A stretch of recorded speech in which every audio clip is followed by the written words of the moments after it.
Hello everyone, my dear students, welcome to this special session. My name is Diksha. मैं हूँ आपकी faculty for UGC NET paper two English literature. So आज हम बात करने वाले हैं इस मुद्दे पे कि नेट कंपलसरी है या नहीं।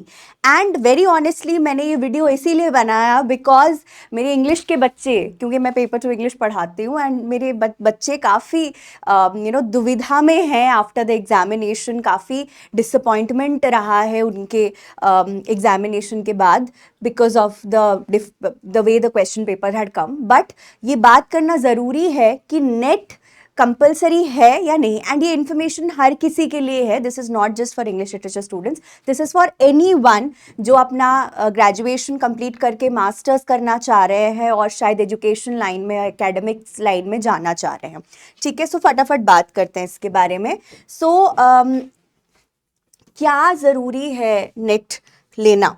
क्योंकि क्या होता है कि अगर आपने करियर चुना है एकेडमिक्स में, ठीक है, just a second, yes, so when we talk about academics में करियर, राइट, तो असिस्टेंट प्रोफेसरशिप का करियर है, लेक्चरर जिसको हम कहते हैं आम भाषा में, असिस्टेंट प्रोफेसर कॉलेज में पढ़ाने के लिए आपका नेट क्वालिफाई करना ज़रूरी होता है, राइट। एंड हर कोई आपको कहेगा, आपके टीचर्स कहेंगे कि भैया नेट क्वालिफाई कर लो, नेट क्वालिफाई कर लो। क्यों ज़रूरी है? क्या नेट के अलावा कोई ऑप्शन होता है to get into academics and go for this assistant professor का job? Is there any other way to go about it? इसी के बारे में आज हम बात करेंगे, एंड ये भी बात करेंगे कि नेट क्या सिर्फ इसी चीज़ के लिए है कि असिस्टेंट प्रोफेसर बनेंगे आप आगे जाके, इसीलिए आप नेट देते हैं, या कोई और कारण भी है? सारी चीज़ों को आज हम एक्सप्लोर करेंगे, ठीक है। Okay, so academics and research दोनों में अपॉर्चुनिटीज़ होती हैं when it comes to the NET examination, ठीक है। कैसे होती हैं इसके बारे में मैं थोड़ा सा आगे बताऊंगी आपको। Now, why is it necessary to qualify net? So national eligibility test जो होता है, इसको एक मिनिमम क्वालिफिकेशन एग्जामिनेशन की तरह देखा जाता है। इसका मतलब ये नहीं होता है कि आपने नेट क्वालिफाई कर लिया और आपको जॉब हाथ में मिल जाएगा, नहीं।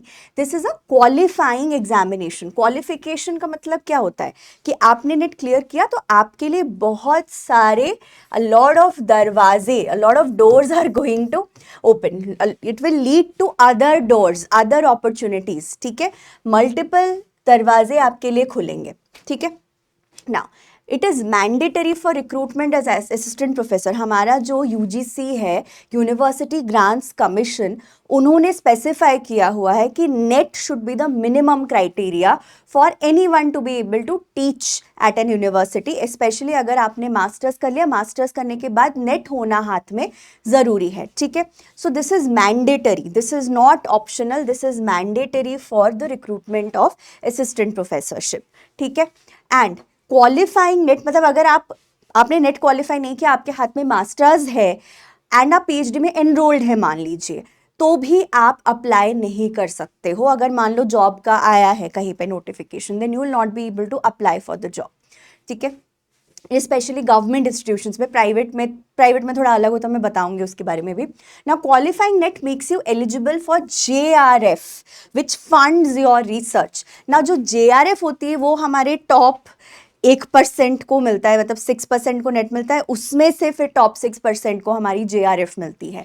नाउ, जेआरएफ जो है ये बहुत ही बढ़िया चीज़ होती है in terms of the fact that जब आप रिसर्च कर रहे होते हो, आपको कहीं और जॉब करने की ज़रूरत नहीं पड़ती है। आप जेआरएफ अमाउंट आपको मिलेगा, आप अपना रिसर्च ख़त्म करोगे, for good 5 years you can get the JRF. 3 years आपको जेआरएफ मिलती है, 2 years आपको फिर वो सीनियर रिसर्च फेलोशिप में कन्वर्ट हो जाता है, ठीक है।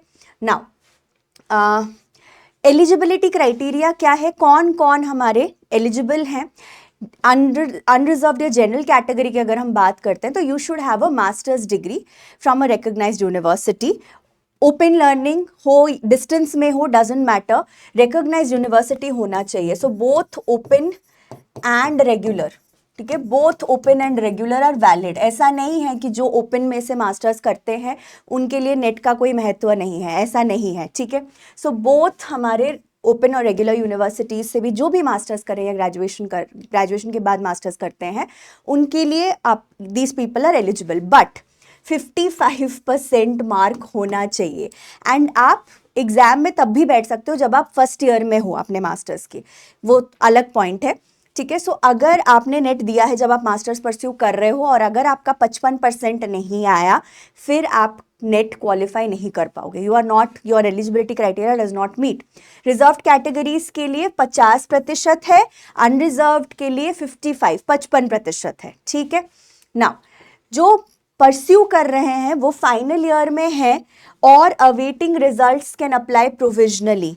ये आइडियल होता है कि अगर आप फर्स्ट ईयर में भी हो तो भी आप दे सकते हो मास्टर्स, ऐसा कोई रेस्ट्रिक्शन नहीं है, but you should complete your degree with in 2 years, 2 साल के अंदर अंदर आपके हाथ में डिग्री होना चाहिए। सो MA अगर आप परस्यू कर रहे हो, अगर आप फर्स्ट ईयर में भी हो या आप सेकेंड ईयर में भी हो, तब भी आप अप्लाई कर सकते हो। You can appear for NET, all of these people can appear for NET, but as I said कि 2 साल के अंदर आपके हाथ में डिग्री होना चाहिए एंड 55% होना चाहिए। उससे कम हुआ तो आपका नेट का कोई मायने नहीं है, it is, you are not eligible. Even if you have a NET certificate, आपने नेट क्वालिफाई कर लिया और आपने कहीं अप्लाई किया, आपके मास्टर्स में मान लो 50% है, you are a general candidate and आपने नेट क्वालिफाई किया, तो वो नेट वैलिड नहीं माना जाएगा, ठीक है। सर्टिफिकेट आपके पास होगा बट जहाँ पे आप अप्लाई करोगे वो उसको कंसिडर नहीं करेंगे ना। एज लिमिट की अगर हम बात करें, JRF के लिए एज लिमिट है, नेट के लिए कोई एज लिमिट नहीं है। JRF के लिए हमारा एज लिमिट क्या है, 30 साल से ज़्यादा उम्र नहीं होना चाहिए। So those of you who are in your 20s, 22, 23 just masters कर रहे हो, आप लोग अभी से JRF के लिए कोशिश करोगे तो आप अवेल करके उसका फ़ायदा ले सकोगे। 30 साल की उम्र तक ही ले सकते हो। जैसे मेरा तो PhD ख़त्म हो गया, बट मैंने कभी JRF के लिए उतना सीरियसली ट्राई किया नहीं था, बट या if I had to try then मुझे मास्टर्स के तुरंत बाद करना चाहिए था, right. For December 2024 cycle age is calculated as of December 1, 2024। ये एग्जाम्पल है, तो मान लो हम जनवरी 2025 की बात करेंगे या जून 2025 की करेंगे, तो उस टाइम पीरियड में, उस जब आपने नेट क्वालिफाई किया तब तक आपका एज 30 नहीं होना चाहिए, 30 से कम होना चाहिए, ठीक है ना। एज रिलैक्सेशन है आपके दूसरे कैटेगरीज के लिए, OBC, SC, ST, PW and transgender, 5 साल का रिलैक्सेशन है। विमेन कैंडिडेट्स का 5 साल तक रिलैक्सेशन है। सो 35 है for women if we take it like that, and for men it's 30, ठीक है। And candidates with research experience, अगर आपने रिसर्च में अपना टाइम व्यतीत किया है तो आप 5 साल क्लेम कर सकते हो, बट ऐसा बहुत रेयर होता है। ह्यूमैनिटीज़ में, इंग्लिश में स्पेसिफिकली तो नहीं होता, साइंस के सब्जेक्ट्स में अगर आप हो और आप 5 साल तक आपने कहीं पे 2 साल 3 साल अपना रिसर्च में गवाया है, तो आप एक रिलैक्सेशन के लिए अप्लाई कर सकते हो। And LLM degree, this is for law students, 3 साल तक आपको रिलैक्सेशन मिलता है, मतलब 33 ईयर्स तक आप फिर भी JRF क्लेम कर सकते हैं, ठीक है। नाउ आर्म्ड फोर्सेस के लिए भी है, एंड कोई भी जो भी अपर लिमिट नहीं है for more than 5 years of research experience. कोई स्पेशल केस है जहाँ पे कैंडिडेट ने रिसर्च कर रखा है, किसी रिसर्च में वो बिजी थे 5-6 साल, उन्होंने कुछ सिग्निफिकेंट किया है, तो उनके लिए कोई वो नहीं है। एंड फॉर असिस्टेंट प्रोफेसर कोई एज लिमिट नहीं है, ठीक है। ये बहुत ही महत्वपूर्ण है, ये सबके लिए ज़रूरी है जानना। JRF के लिए एज लिमिट है, but no age limit for your assistant professorship, ठीक है। वो आप कितनी भी एज के हो, आपकी शादी हो गई, आपके बच्चे हो गए, आप 40 साल की उम्र के हो गए, फिर भी आप नेट के लिए बैठ सकते हो इफ़ आपने करियर लेट शुरू किया है, it's not a problem at all, ठीक है ना। फ्यूचर प्रोस्पेक्ट्स क्या है, क्योंकि मैंने क्या कहा कि तुरंत आपके हाथ में ऐसे कोई आपको जॉब नहीं लाके देने वाला है, तो फ्यूचर प्रोस्पेक्ट्स क्या है if you qualify net, okay. What are the future prospects? Now NET has 3 categories. पहला कैटेगरी है with JRF, ठीक है, net with JRF। So net JRF में क्या होता है, आपको फेलोशिप मिलता है which is a financial support. देखो बहुत ज़्यादा अमाउंट नहीं है, बट 37,000 रुपये फॉर अ स्टूडेंट आज के डेट पे भी मैनेजेबल है। मैं नहीं कहूँगी इनफ है या मोर देन इनफ है, ऑब्वियसली 50,000 वुड बी मतलब इनफ, 40,000 तक फिर भी ठीक है, बट 37,000 दिल्ली जैसे शहर में स्ट्रगल करोगे, but if you belong to a smaller city you can survive with 37,000 as a student आराम से। थोड़ा सा घर से भी पैसे कभी कभी लेने पड़ते हैं, वेरी ऑनेस्टली, बट ठीक है, 37,000 is a very good amount per month. And कई बार जेआरएफ की फेलोशिप टाइमली आ जाती है, कहीं कहीं पे टाइमली नहीं आती है, वो थोड़ा क्योंकि सरकारी फेलोशिप है तो वो थोड़ा हमें मैनेज करके चलना पड़ता है, ठीक है। And 42,000 per month for the third year, ठीक है, तो 3 साल तक आपको मिल सकता है। इनफैक्ट आप एसआरएफ बाद में भी क्लेम कर सकते हो, डिपेंड करता है कि मान लो आपका 3 साल में हो गया, ठीक है, पर आपका 4 साल लग गया या 5 साल, तो 5 ईयर्स तक ही जेआरएफ अमाउंट मिलता है। 5 साल से ज्यादा आपका पीएचडी चला तो नहीं मिलेगा, मैक्सिमम आपको जेआरएफ 5 साल तक ही मिलेगा, ठीक है। तो पहले 2 साल आपका होता है जेआरएफ, एंड जो थर्ड ईयर की बात कर रही हूँ this is called as SRF which is senior research fellowship, ठीक है।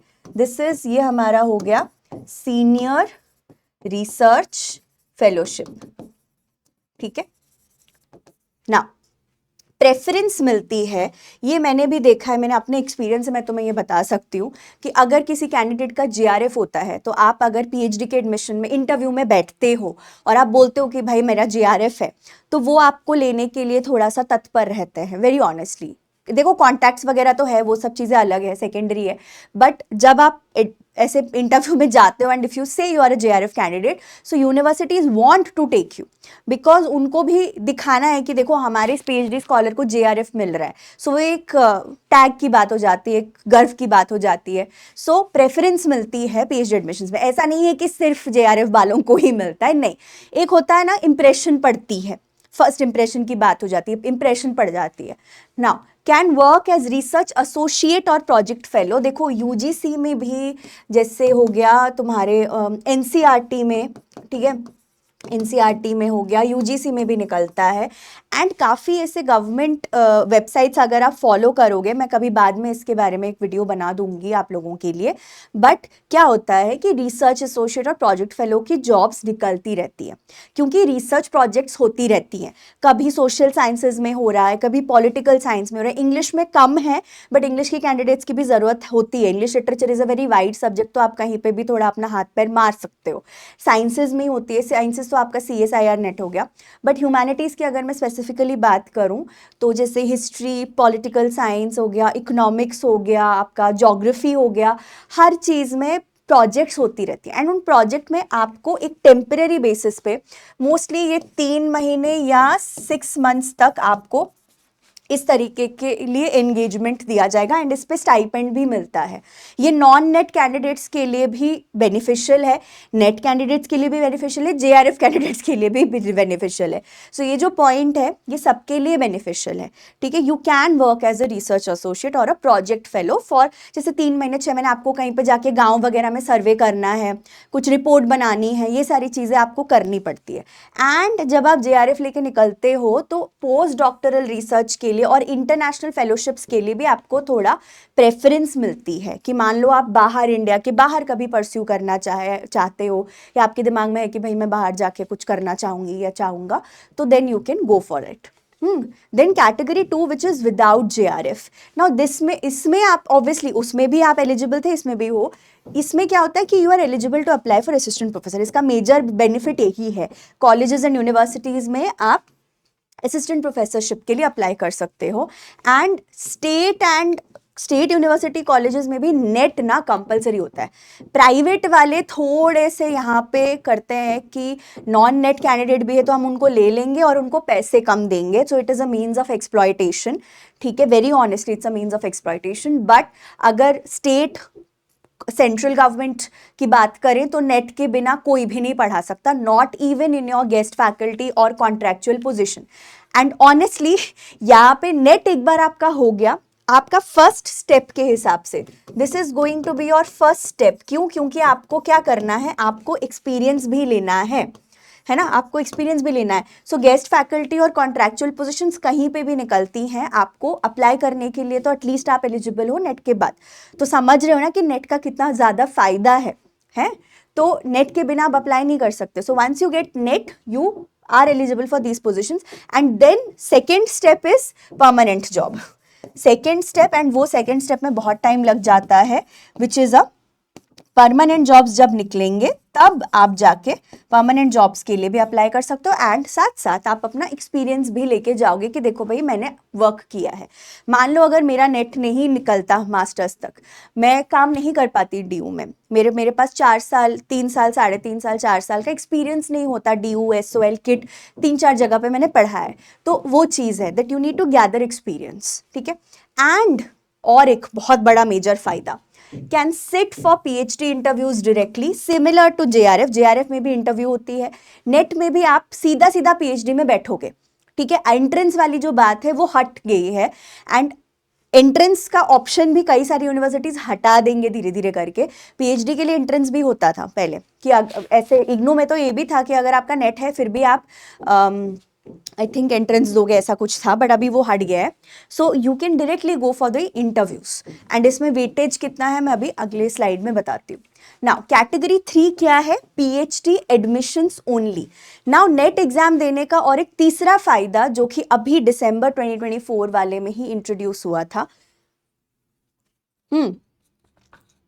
सॉरी 24 में इंट्रोड्यूस हुआ है, ये नया चीज है.